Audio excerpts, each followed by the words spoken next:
Good morning, everyone. Today, our group will be discussing how the United Nations Sustainable Development Goals are shaping the path toward sustainable development, with a particular focus on their significance for developing countries through China's experience. The United Nations gave us something remarkable in 2015, the Sustainable Development Goals. These 17 interconnected goals aren't just targets on paper. They are a comprehensive roadmap for solving our world's biggest challenges by 2030. What makes them special is how they weave together social, economic, and environmental aspects of development. Progress in one area naturally leads to advances in others. For developing countries, these goals are absolutely vital. They offer something unique, a structured way to achieve economic growth while lifting people out of poverty and protecting our environment. In our discussion of China's experience, we have focused on three key areas. Poverty elimination under SDG 1, which has transformed millions of lives. Economic growth under SDG 8, and climate action under SDG 13. We have also looked at how China's balanced growth has been shaped by improvements in education, gender equality, and infrastructure. That's SDGs 4, 5, and 9.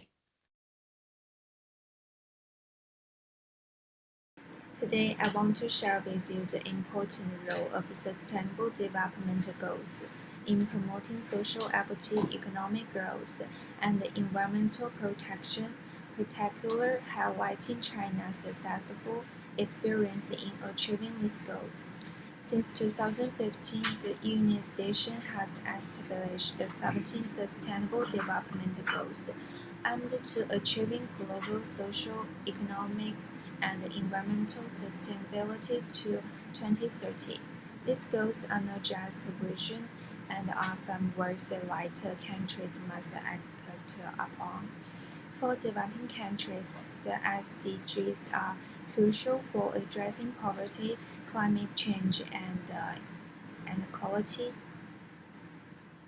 First, let's look at SDG 1, no poverty. According to the World Bank, since 1978, China's economic reform have lifted nearly 800 million people out of poverty, accounting for over 75% of global poverty reduction during this period. This achievement is attributed to target policies and sustained economic growth. China's experience in poverty alleviation include target measures, developing tailored poverty alleviation plans for different demographics, infrastructure investment, improving transportation and service in remote areas, job creation, developing industries such as rural tourism and agriculture to assist economically challenged regions. Next, we have SDG 8, decent work and economic growth. Since 1978, China has averaged over 9% annual GDP growth. However, recent data indicates a slowdown with a projection of 4.9% in 2024 and 4.5% in 2025. This highlights the need for policy adjustment to maintain sustainable economic development. Measures China has taken to promote economic growth include transformation and upgrading, shifting from labor-intensive industry to high-tech sectors, supporting SMEs, promoting innovation and entrepreneurship to diversify the economy, renewable energy, creating job opportunities in renewable energy sectors to reduce the environmental impact. SDG 13 Climate Action. Finally, let's discuss SDG 13, climate action. Climate change is one of the most pressing challenges of our time, particularly affecting developing countries. China has committed to peak carbon emissions before 2030 and achieve carbon neutrality by 2060. To this end, China actively integrated climate measures into national policies and enhanced resilience to climate-related hazards. China's key actions in addressing climate change include carbon neutrality goals, aiming for peak carbon emissions before 2030, renewable energy investment, significantly reducing reliance for fossil fuel through investment in solar and wind energy, sustainable urban development, establishing energy efficiency, urban and public transport system.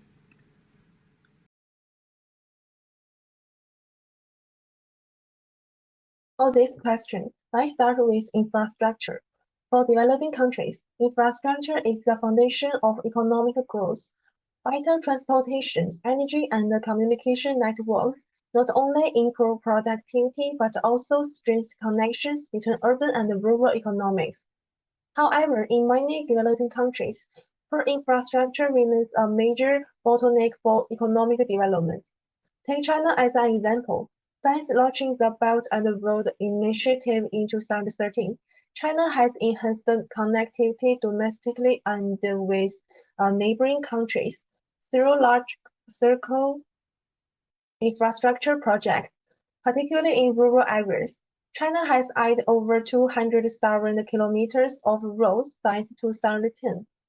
This has made it easier for agricultural products from remote areas to international markets, helping reduce the economic gap between urban and rural regions.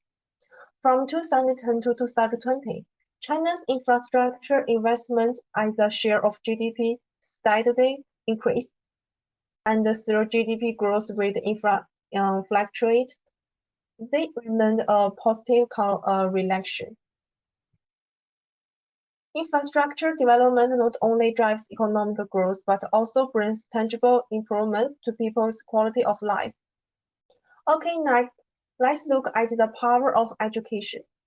Education is a key reducing poverty and improving workforce skills. In many developing countries, uneven distribution of educational resources, weak rural infrastructure, and low access to higher education significantly limit economic growth potential. China provides an important example.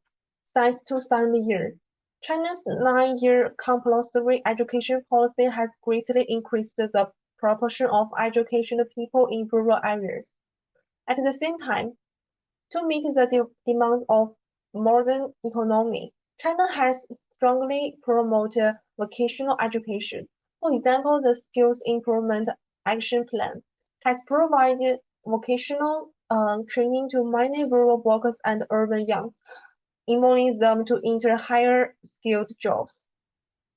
From 2010 to 2020, China's education investment as a share GDP grew from 3.1% to 4.7%, while the unemployment rate dropped from 4.2% to 3.6%. This shows the double benefit of education investment for the job market and economic growth. Interestingly, China's vocational training programs focus on three key groups: rural workers, women, and youths, offering them fair opportunities to participate in economic activities. The last point is gender equality. It's not just a basic right but also a powerful driver of economic growth. Studies show that when women's education level and labor participation rate improve, economic output and social welfare state significantly increases.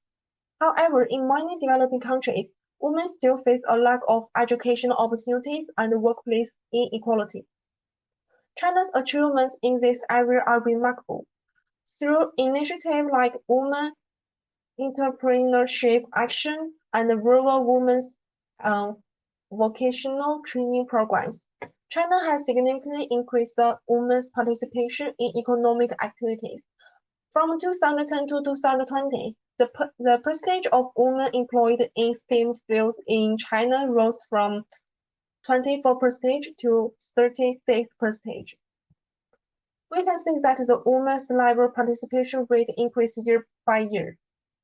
Economic growth is strongly supported. This highlights the importance of gender equality. So in summary, by improving infrastructure, enhancing education, and promoting gender equality, China experience offer valuable lessons for developing countries. However, we must not overlook the challenges in implementing the Sustainable Development Goals, such as funding shortages, policy coordination difficulties, and limited technical resources. Looking at what we have discussed today, China's journey with the SDGs shows us something powerful. How transformative these goals can be when they are woven into a country's development strategy. We have seen this play out in several ways. The impact of China's infrastructure development has been remarkable. When they expanded their high-speed rail network and improved rural roads, they didn't just build better infrastructure. They helped reduce regional inequalities and boost economic growth. Their investment in education and vocational training has equipped their workforce with new skills, leading to better employment rates.